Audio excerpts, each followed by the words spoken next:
Merci Anne-Marie. Il y a à peu près 5 ans, des séries d'entretiens ont eu lieu ici dans la capitale. C'était dans les locaux du ministère pour candidater au poste de CIO. Je vais vous raconter et retracer ces histoires. C'est notre histoire. On a un candidat. Quand il rentre dans la salle d'entretien,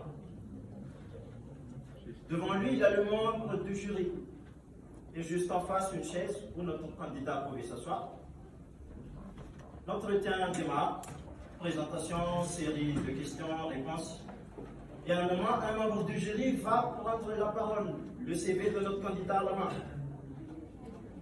Cher monsieur, chère madame, excusez-moi, avez-vous bien saisi ce qu'on attend de vous?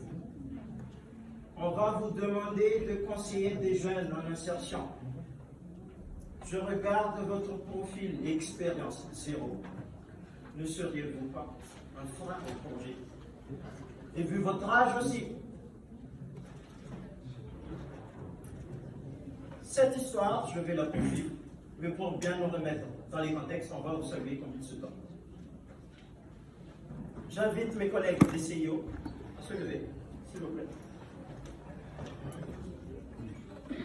Les deux ministères, mesdames les ministres, les secrétaires générales et généraux, les directrices et directeurs généraux, les directrices et directeurs, les chefs services et les personnels, l'UNESCO, le Forum, les représentants de la presse et des médias, toutes les personnes invitées ainsi que l'hôtel Colbert avec ses gestionnaires et personnels, nous vous adressons nos plus respectueuses et joyeuses salutations.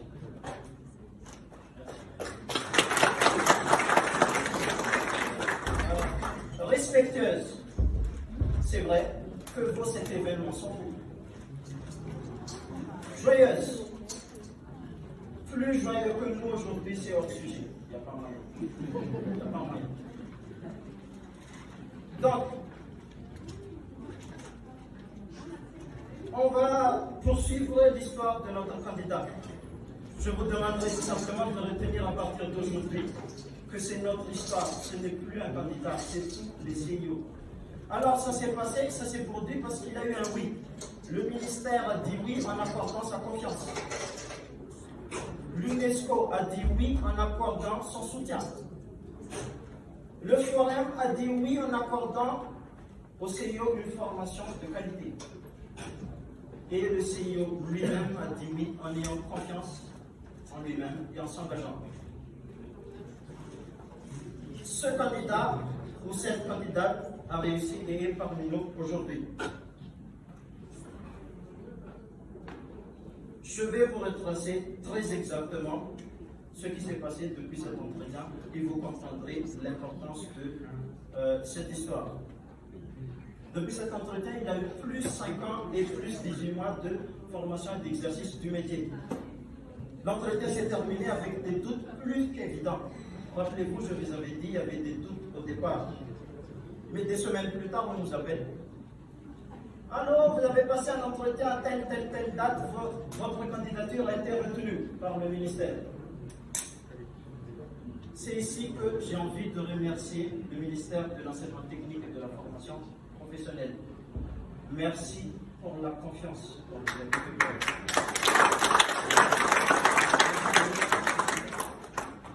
Ce qui est à comprendre, une insertion ne peut se passer sans la confiance de l'employeur. C'est l'acte que nous demandons aux employeurs. Le message est simple. Dites oui, chers employeurs. Dites oui à l'insertion de la jeunesse malagasy en accordant votre confiance. Je répète, chers employeurs, dites oui à l'insertion de la jeunesse malagasy en accordant votre confiance.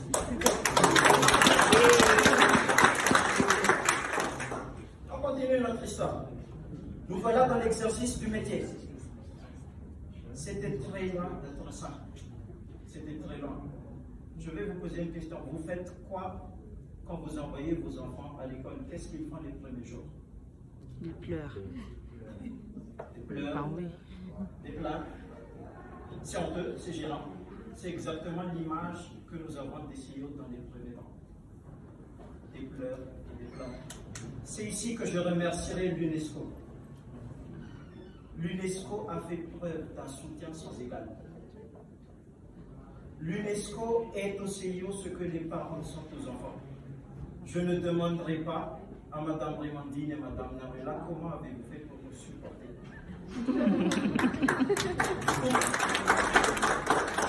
Tout comme je ne demanderai pas aux parents comment ont-ils fait pour gérer leurs enfants dans leur premier temps. Ce sont leurs devoirs, ils avaient devoir d'agir. Mais que l'UNESCO comprenne aujourd'hui. Nous reconnaissons du plus profond de notre cœur le soutien dont vous avez fait preuve. Le Val-Babé de Madagascar, que l'enfant doit à ses parents quand il aura vécu, c'est ce que nous vous devons et on le sait. Donc le message est simple. Chers parents, dites oui à l'insertion de la jeunesse malagasy en accordant votre soutien dans leur choix. Je répète. Chers parents, dites oui à l'insertion de la jeunesse malagasy en accordant votre soutien. Maintenant, quand vos enfants sont à l'école, qui sont les premiers acteurs? Les enseignants, les formateurs, n'est-ce pas? C'est ici que je vais vous présenter notre école de formation à nous, le CIO. C'était le Forum Belgique. Dans notre cas, c'était 90% en exercice du métier, 10% à l'école, avec 2 formateurs très particuliers. Vous savez, quand vous avez des événements où vous avez besoin d'être sérieux, juste sérieux. Dans un autre temps, vous avez besoin d'un événement où vous devez être amusant. Ça arrive dans le monde. Et puis vous avez Philippe Léonard. S'il te plaît, Philippe.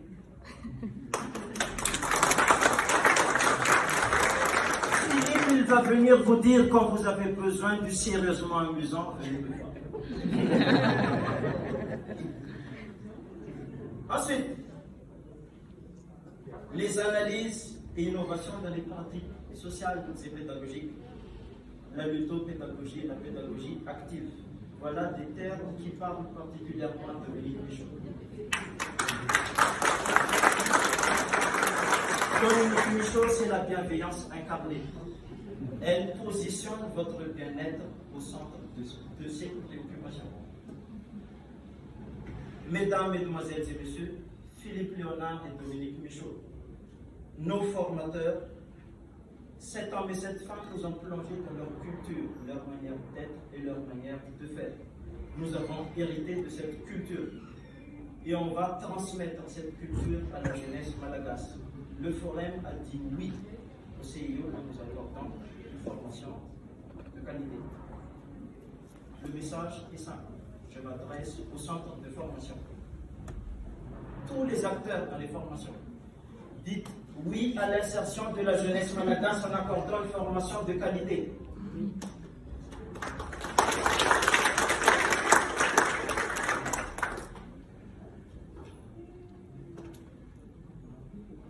Maintenant, nous avons notre employeur, le ministère. Nous avons nos parents, l'UNESCO. Et nous avons notre centre de formation qui nous ont dit oui. Qu'est-ce qui reste? Nous, voilà. Il reste que nous. Eh bien, c'est simple. Quand les CIO ont dit oui en s'engageant et en ayant confiance, le message est simple. Elle s'adresse à la jeunesse malagasy. Chère jeunesse, dis oui à ta propre insertion. Engage-toi et aie confiance. Nous sommes là. Cette jeunesse qui compte tant pour nous. Nous sommes là, en effet, mais cette jeunesse doit aussi s'engager. Cette jeunesse doit avoir confiance. Sinon, la confiance qu'accorde l'employeur, le soutien qu'accordent les parents, la formation de qualité qu'accordent les centres de formation sont là. Voilà les principes d'une insertion réussie. La confiance de l'employeur, la formation de qualité du centre, le soutien des parents et l'engagement du jeune lui-même. Revenons à notre histoire qui mérite de se terminer. Nous y voilà, 5 ans d'exercice de métier. Vous savez, quand vous faites les choses comme il faut, ça ne se passe pas toujours comme vous voulez. Ce n'est pas parfait non plus. Nous admettons des limites. Je ne les exposerai pas toutes, mais quelques-unes nous font vraiment défaut. Il s'agit du cadre législatif et institutionnel, si ce sont les mots corrects, les termes corrects. Tant qu'il n'y aura pas de textes officiels qui justifient et positionnent les CIO là où ils doivent se situer, vous aurez toujours écho des difficultés que nous avons à mener à bien nos missions. Il n'est pas aisé d'agir au niveau d'un établissement où l'organigramme ne tient même pas de l'existence du CIO. C'est un message qui s'adresse au ministère. Nous demandons que ces textes soient officiels et qu'on nous reconnaisse auprès des établissements. Je m'adresse également aux établissements. Oui, les textes tardent. Sachez que ça nous pince plus le cœur qu'à vous. Mais prenez conscience des avantages que vous avez des CIO. Car un établissement avec un CIO, c'est un établissement qui va pratiquer l'information de manière stratégique. C'est ce que fait le CIO quand il se renseigne sur l'environnement CNEF. C'est ce que fait le CIO quand il prépare psychologiquement les jeunes. C'est ce que fait le CIO quand il organise des visites d'entreprise. Ce sont des choses que presque chacun de nous font déjà.